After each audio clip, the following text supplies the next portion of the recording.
when I first moved back to Kent County, reading the paper, and I saw, the Kent County Economic Development Commission is going to meet. So I decided, I was in business at that time, and I said, let me go down and see what they're talking about. As I'm sitting there, and they were talking about the price of soybeans and corn, which I could care less at that time. And so meeting was over, and one of the members came down and asked me, who are you and why are you here? And that really, to be frank with you, it pissed me off. Okay, she didn't ask that question. I'm a citizen. So I said, okay. That, and I saw a lot of things that were at that time happening with the school system, and I really wanted to get involved. And some of my supporters, friends at that time, persuaded, you should go run for county commissioners. Sure, and that's what I did.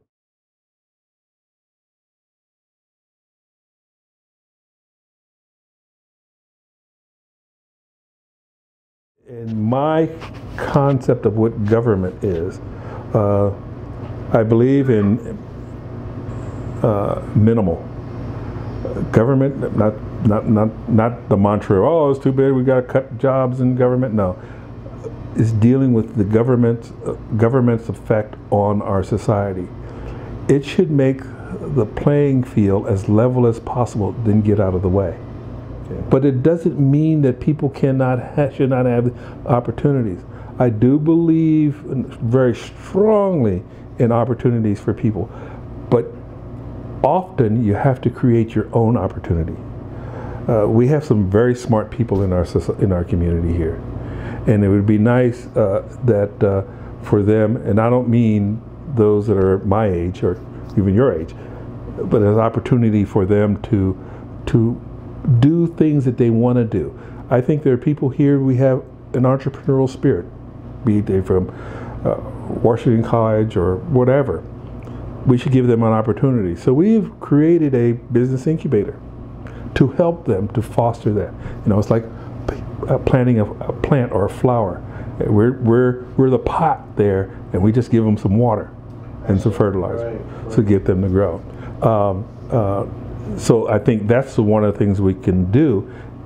I support those youth in our community who get out of school here and go somewhere else. That's fine. Okay, that should be. But you give them, an opportunity to be here. Again, I don't believe it's a function of government to produce jobs. However, we should facilitate the creation of jobs. And we're doing that, as far as the county is concerned, by improving our infrastructure. And I mean, I realize in the media and the public really keen on our internet service that we have, 1 gig. We're the only 1 gig county in Maryland. But there's more to it than that. We have adequate highways and roadways, trucking. We even have rail here too. And we're partnering with the state to improve our rail system. Right. The other thing, since from business, I look at you need for a company is an employable workforce, which is where we're lacking. We do not have the skilled workforce. We have semi-skilled or unskilled. And this is where our educational system comes into play for that. Washington College is a private institution, so what they do is for their own needs and desires. Okay. But our public school system, as well as including Chesapeake College, can be part of that solution, providing individuals who have a skill, who have a talent. It's not saying that if a student who graduates from our public school system shouldn't go to college. Yes, they should if they can. Okay, but there are so many who don't want to. Votech is extremely expensive because of the amount of infrastructure, the support equipment, etc., that has to be put in place. And when you have less than 600 students in your high school, you're not going to get a whole lot of return on your investment there. So it's very difficult. A few years ago, I attempted to really start and create a VOTEC school here in the region, from Kent County, Queen Anne's County, and Caroline County. It was so difficult to get it off. Revenue growth, governmental revenue growth, can occur a lot of ways. Most of our revenue from the county comes from property tax revenue. Then under that is income tax, and of course there's recordation taxes, a few others, but mostly property taxes. Our income tax rate is not at the maximum allowed by state law. If we did go to that, max that out, the additional revenue that we would get from that would not be that much, and it takes about 3 years to put it all in place because of the way our system works. How much would you get out of it? Just a little over $1 million, okay, which is not insignificant, but it's not a whole lot. We do not control the assessments of property values here in the county. That is the quote Kent County Assessment Office is a state office, not a county office, and you know and it is what it is. So our property tax rate is one of the highest on the Eastern Shore.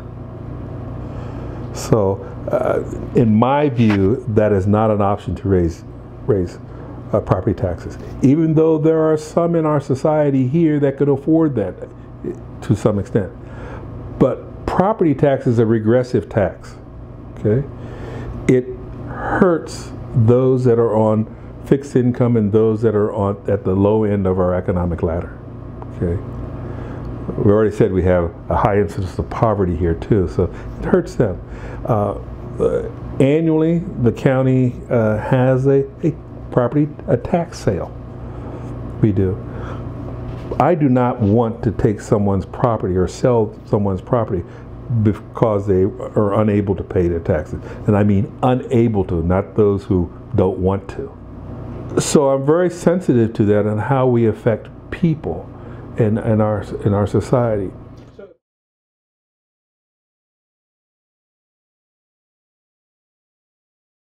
I think we very aggressively, as best we can, with our public transportation system, that which it is, provided by a nonprofit organization.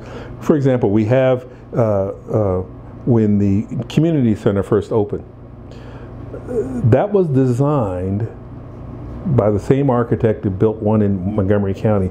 It is the largest and most comprehensive pool complex on the Eastern Shore. Now, each town said we should build it in their town. It's in Wharton because that's more centrally located.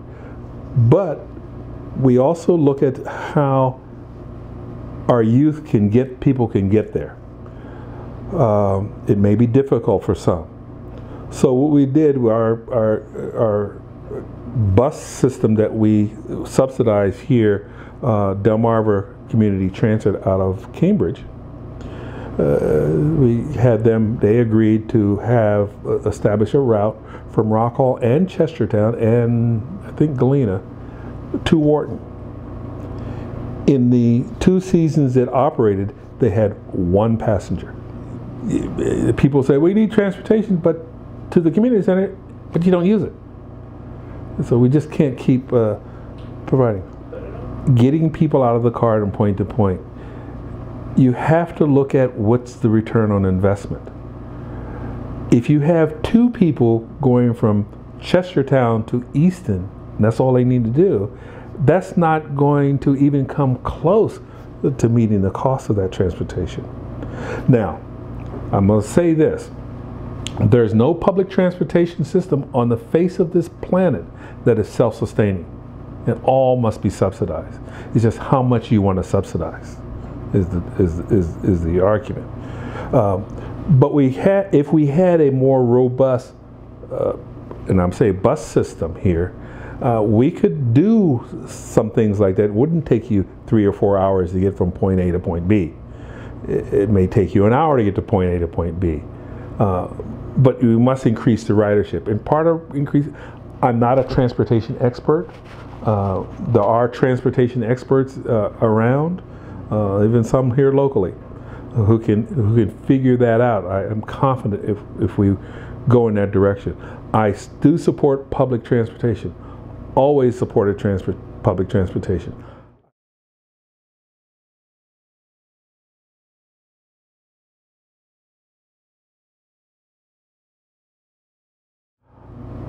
The question about maintenance of everything, here's how the budget process works. Our Chief Financial Officer,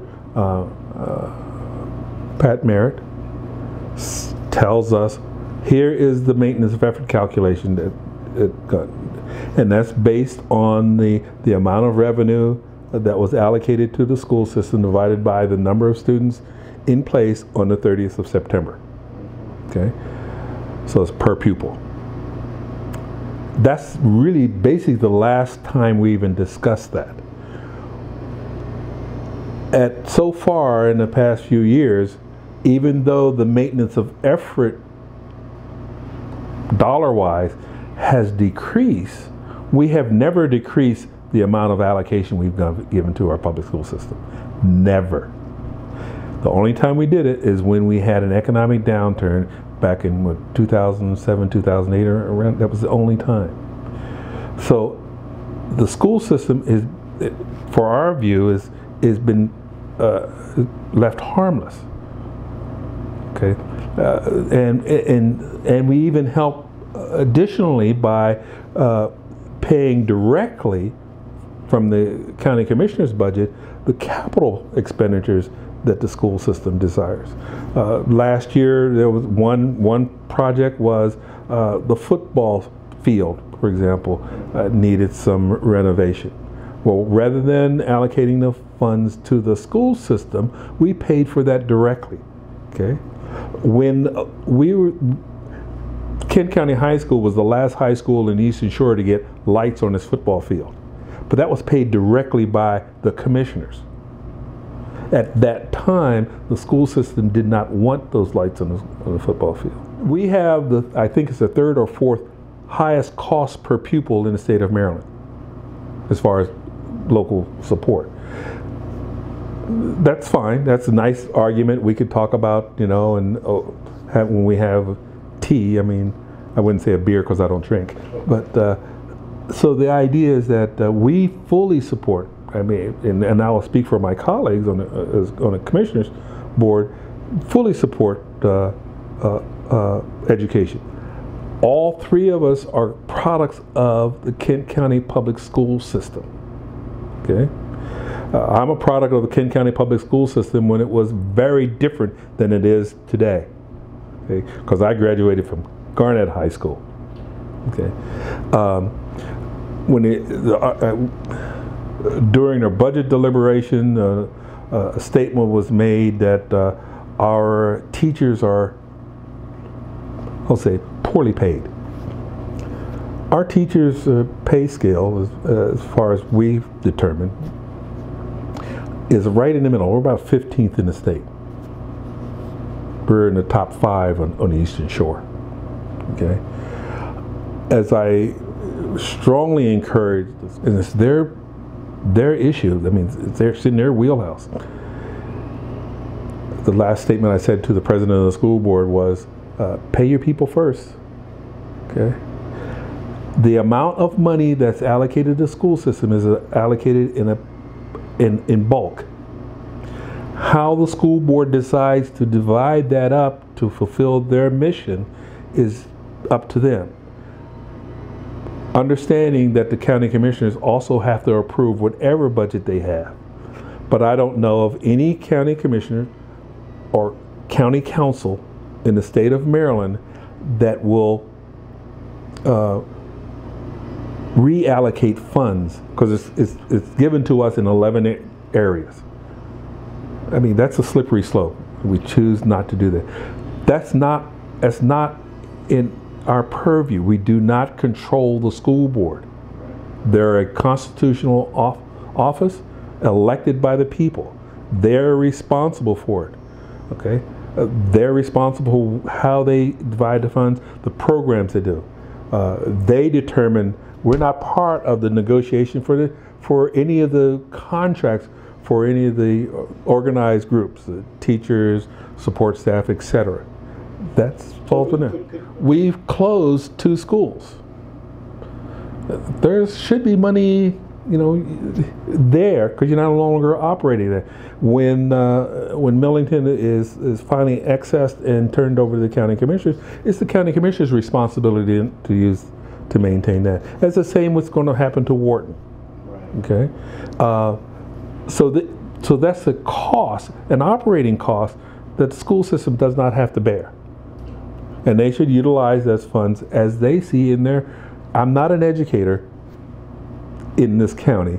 Okay, they decide that decision, and it's a school board. School board itself, all 5 members of the school board who are elected to make those decisions. We provide a lot of support for our youth, and not saying they don't need more, but we also have our senior citizens. I think we have to find more support for what they do. We allocate to our senior services, I'll use that as a catch-all, less than $200,000 a year. Okay, I think that's inadequate.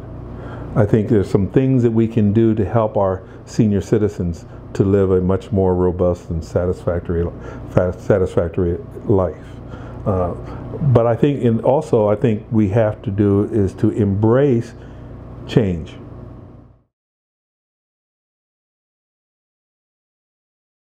Things. I also want to see, right now, residents in our incorporated communities pay property tax to their town. They also pay property tax to the county as well as the state. So in some ways you can look at some double taxation there, because you pay property taxes for services that are delivered. There's the duplication of services, and I want to give taxpayers a break or a rebate on that. Unfortunately, the way it works in Maryland state law, it's not workable to say, okay, we're going to give you a tax credit on your income tax or your tax return. So the only way I figured out we can do it is I want to give a check annually to the residents of each town commensurate with the duplication of services that town affords. Okay. When we were giving a grant and aid to the towns several years ago, the towns did not give an offset to their citizens.